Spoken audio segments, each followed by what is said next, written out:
মাধব, কর্ম ও ফল কি আমাদের হাতেই থাকে, না শুধু কর্ম? কর্মফল আমার ওপর ছেড়ে দাও। মানুষ দুঃখ পায় তার ফলের চিন্তায়। শ্রীকৃষ্ণ বলেন, কর্ম করাই তোমার অধিকার। ফল কখন কেমন হবে তা সময় ও ঈশ্বরের হাতে। ফলের আসক্তি ছাড়ো, মন হালকা হয়, তখন কাজও নিখুঁত হয়। তাই কর্ম করে যাও, ফলের চিন্তা করো না।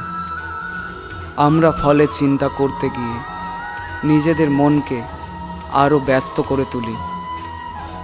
তাই সব ছেড়ে দাও তার হাতে, আর শুধু ধ্যান দাও যে তুমি তোমার কর্মকে আরও কত সুন্দর করে তুলতে পারছো এবং নিজের উদ্দেশ্যে অটল থাকতে পারছো। নমস্কার।